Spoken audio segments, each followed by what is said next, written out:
조기 검진하게 되면 완치가 가능하지만 진행되게 되면 우리가 그때부터 목표는 더 오래 사는 겁니다. 시청자 여러분 안녕하십니까? 연합뉴스가 만드는 근거 중심 의학 뉴스 김기론의 헬스노트 김기론입니다. 반갑습니다. 오늘 주제는 간암인데요. 암 사망률로 보면은 2위의 암인데요. 중장년층에서 이 간암 발생률이 높고 사망률도 상당히 높은 편입니다. 우리나라에서 왜 이렇게 간암이 많이 발생하고 또 사망률은 높은지, 간암의 진단과 치료 그리고 예방에 이르는 여러 가지 내용을 한번 좀 자세히 알아보려고 합니다.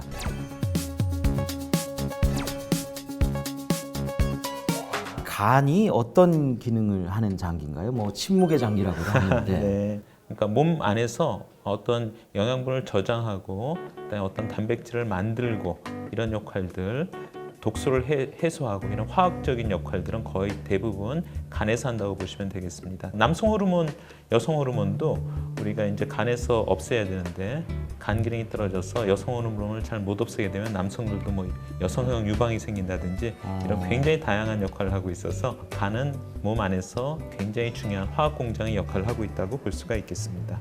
호르몬 조절도 간의 기능 중에 하나라는 게 상당히 새롭게 알게 된 네. 부분인데요. 네.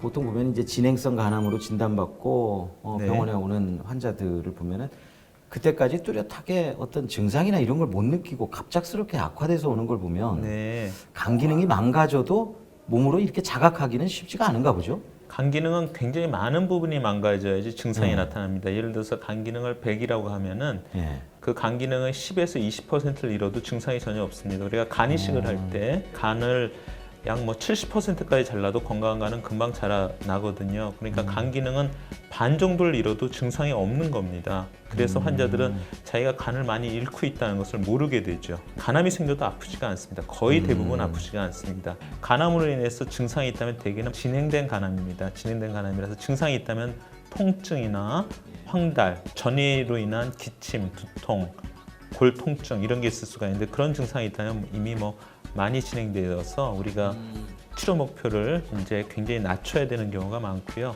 딱히 간암의 증상이라기보다는 저하된 간 기능, 간 경변증의 증상이라고 보는 것이 맞겠습니다. 따라서 우리 간 기능은 혈액 검사, 초음파나 CT, MRI 같은 방사선학적 검사를 통해서만이 우리가 진단을 할 수 있고 이제 간 기능이 망가져서 생기는 여러 가지 이제 질환들이 있는데 그 중에서도 가장 치명적인 게 간암이라고 볼 수 있겠죠? 그렇죠. 간암은 가장 우리가 치료가 어렵고 반드시 조기 발견을 해야 하는 암이라고 볼 수가 있겠습니다. 간암이 왜 생기는 거예요? 간 섬유화가 진행을 해서 간이 딱딱해지고 간 경변이 되면 간암 발생률이 굉장히 높아집니다. 비형간염, C형간염 보유자, 많이 뚱뚱한 사람, 술을 많이 먹는 사람 이런 분들은 간세포를 많이 잃게 되고 간 섬유화가 오게 되고 간 경화, 간 경변이 오게 되고 그런 경우 간암으로 진행할 확률이 굉장히 높아지기 때문에 굉장히 고위험군이라고 볼 수가 있겠습니다. 이 사회활동이 아주 왕성한 연령층에서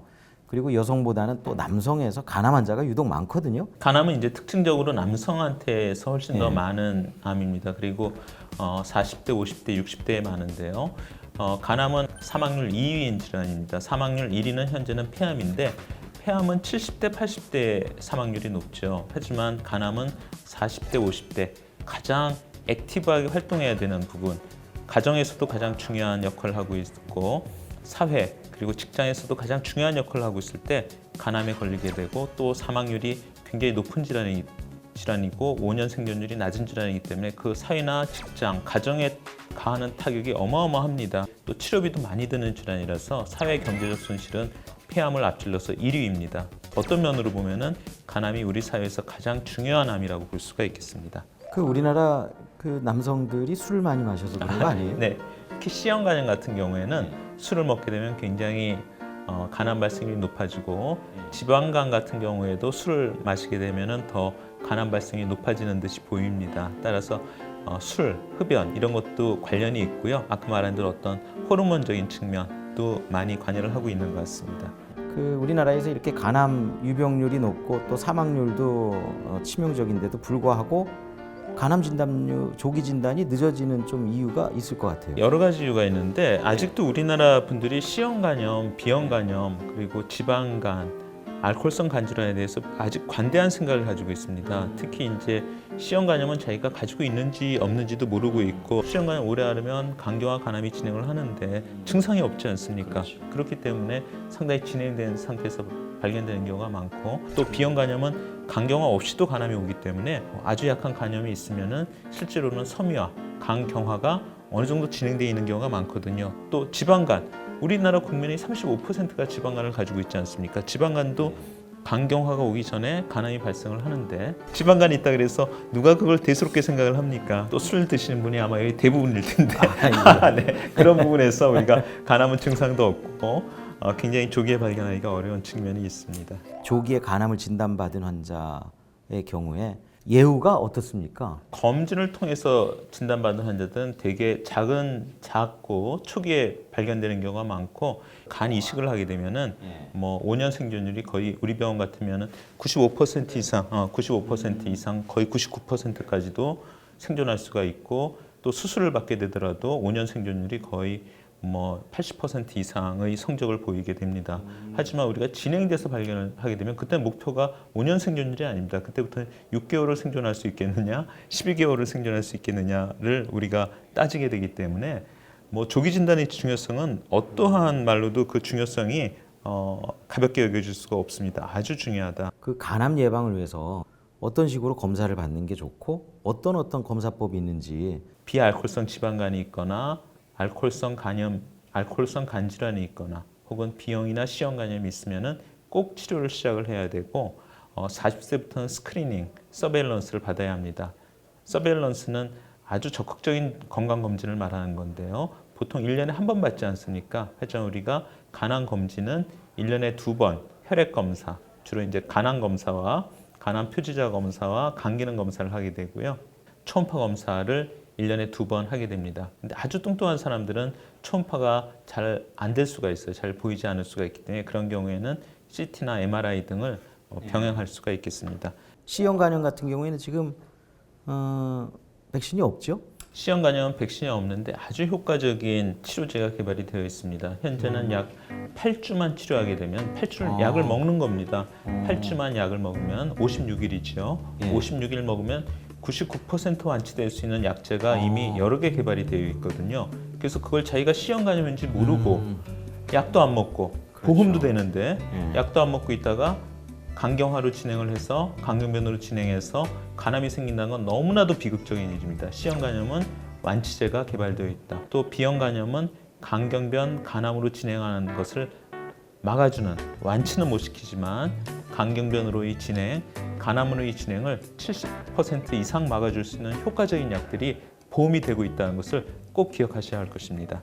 간암 같은 경우에는 이제 비교적 치료가 잘 돼도 간 기능 악화로 이제 사망하는 경우가 많잖아요. 그렇다면 이제 암은 암대로 잘 치료하면서 간 기능을 최대한 보존하는 치료법이 이제 필요할 텐데요. 국소 치료가 있고 전신접 치료가 있습니다. 국소 치료는 우리가 조기일 때 시행하는 거고요. 이제 가장 성적이 좋은 거는 간 이식입니다. 그다음 간 절제술, 고주파 열 응고술, 마이크로웨이브 치료술, 색전술, 더 진행된 간암에서는 우리가 여러 가지 항암제를 사용을 하게 되는데 영상의학과 섹터에서는 어떤 치료를 주로 합니까? 태워서 죽이거나 얼려서 죽이는 소작술이 있겠고요. 에탄올로 종양을 아주 괴사를 시키는 다양한 방법이 있습니다. 또 하나는 색전술인데 색전술은 화학 색전술이 있고요. 비드 색전술이 있고 방사선 색전술이 있습니다. 이런 색전술은 주로 수술이 불가능하고 종양의 개수가 여러 개인 경우에 많이 시행을 하게 됩니다. 치료의 목표는 생명을 최대한 연장을 그렇죠. 하는 게 되겠고요. 혹 일부 환자분들은 색전술을 한 이후에 그 다음 수술이나 간 이식이 가능한 경우도 있습니다. 그러니까 완치 개념보다는 그 생존 기간을 늘리는 그런 치료법이라고 볼 수가 있을 것 같은데 사실 간 이식은 우리나라에서 워낙 그 성공률이 높은 치료법이기 때문에 간 이식이 어떤 때 간 이식이 가능한 겁니까? 조기 간암 같은 경우에 간 이식을 하면 5년 생존율이 90%가 넘거든요. 그러니까 이제 치료 트렌드가 바뀐 거죠. 그래서 조기 간암에서 간이식을 생각할 수가 있고 진행성 간암 중에도 이 반응성이 좋은 암들이 있습니다. 종양 표지자 수치가 낮고 뭐 개수나 크기에 따라서 이제 5년 생존율을 높게 기대할 수 있는 암종들이 있습니다. 그런 암들은 이제 간이식을 시행할 수가 있죠. 간이식을 이렇게 받고 난 후에는 어떻습니까? 본인 간이 아니다 보니까 몸에서 거부 반응을 일으킬 수 있습니다. 그래서 대부분 면역 억제제를 평생 드셔야 되고요. 근데 요즘은 면역 억제제가 굉장히 좋아져 가지고요. 그 약만 잘 드시면 사실은 생활에 큰 불편함 없이 본인 정상생활, 일상생활이 가능한 정도까지 와 있습니다. 그 병기에 따라서 치료법이 좀 이렇게 뭐 다르게 적용되는 그런 그 가이드가 있습니까? 이제 조기일수록 이제 국소 치료, 아까 말씀하신 국소 소작술이나 수술, 이식으로 치료를 하게 되고 진행을 하게 되면은 우리가 혈관을 통한 색전술 치료 등을 하게 되고 더 진행을 하게 되면은 우리가 항암 치료를 하게 되는데 대개 치료를 복합적으로 하게 됩니다. 그래서 다학제 치료를 하게 되는 경우가 많고요. 하나하나의 치료가 권장되고 있지만 실제로에는 다학제 치료를 해서 다 같이 여러 의사 선생님들이 모여서 복합적인 치료를 하게 되는 경우가 많게 되겠습니다. 방사선 치료도 요즘 이제 간암에 많이 확대가 되는 추세인 것 같아요. 특히 왜 요즘 뭐 양성자 치료라든가 이런 부분에도 관심이 많거든요. 근데 비용은 비싸지만은 그래도 그 지푸라기라도 잡고 싶은 심정이기 때문에 비용이 비싸진 않습니다. 그래요? 네, 대부분 보험이 되고 예. 있고요. 예. 이제 전통적으로 이제 간은 방사선이 이제 상당히 취약한 장기로 알려져 있었기 때문에 방사선의 역할이 크지 않은 암종 중에 하나였습니다. 하지만 이제 방사선 치료법이 이제 많이 발전을 하면서 정밀 방사선 치료가 가능해지면서 정상간에는 이제 방사선이 이제 거의 안 들어가고 이제 종양에는 방사선량을 이제 올릴 수 있게 되면서 치료 성공률이 상당히 올라갔습니다. 최근의 데이터는 그래서 뭐 다른 국소 치료법에 버금가는 정도까지 올라왔다고 할 수 있고요. 방사선 치료의 역할은 첫 번째는 국소 치료가 어렵거나 뭐 간이식이 어려운 경우 이런 경우는 이제 최근에 발표된 결과는 치료 성공률이 90% 이상 그리고 3년 생존율도 70% 이상. 이제 두 번째는 국소 치료가 이제 불완전하게 이루어진 경우, 뭐 흑전술이 좀 잘 안 됐다든지 이런 경우에도 방사선 치료를 추가하면 도움이 된다고 알려져 있고요.